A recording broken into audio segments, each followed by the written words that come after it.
The following video includes graphic content. Viewer discretion is advised.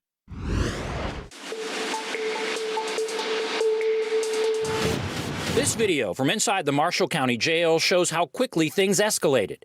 When deputies open Jeanette's cell door, he appears to say a few words, and then the struggle begins.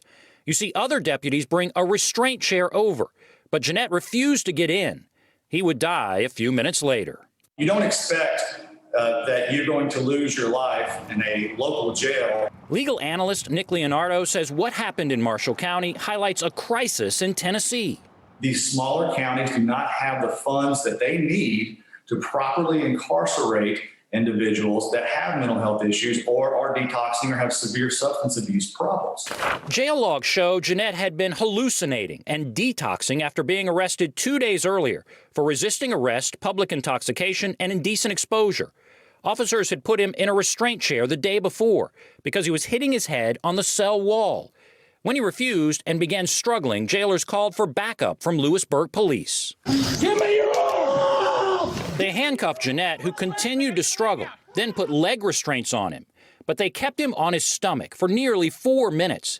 Even as he said, he could not breathe.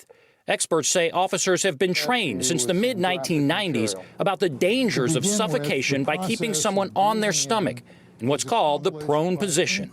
That's just something that really sticks with me, of how scared he must have been and how alone he must have felt. Jeanette's daughters were most shocked by some of the things officers said as they held him down. After the struggle, they mocked him as he begged for breath and said this after his last words, which were, "I'm good." Oh, you ain't good. You gonna lay right there for a minute. It's extremely disturbing to see something like that. They should have been more aware. They should have been trained properly, and they weren't. Jeanette's family says officers weren't properly trained. Leonardo says this sad case shows how quickly things can get out of control, and a father of 5 can lose his life. It just breaks my heart because he was someone worth knowing. All right, was this proper use of force? Were they ready for what they were dealing with here? Charles Middlestad, I'll start with you.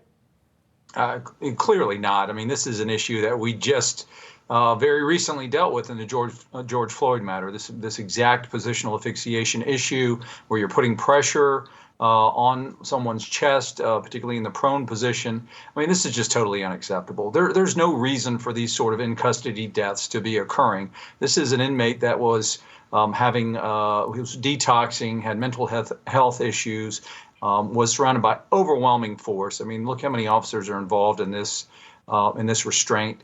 He had been in the restraint chair before, obviously because of his issues, whether that was still detox or general mental health issues, did not want to go back in that chair.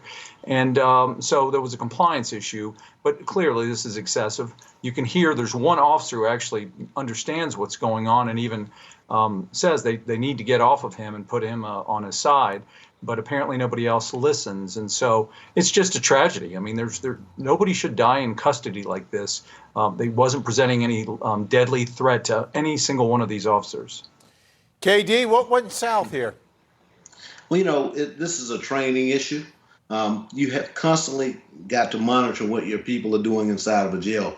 You know, I manage one, and you have got to just make sure that the bosses, the supervisors, are paying attention to what's going on.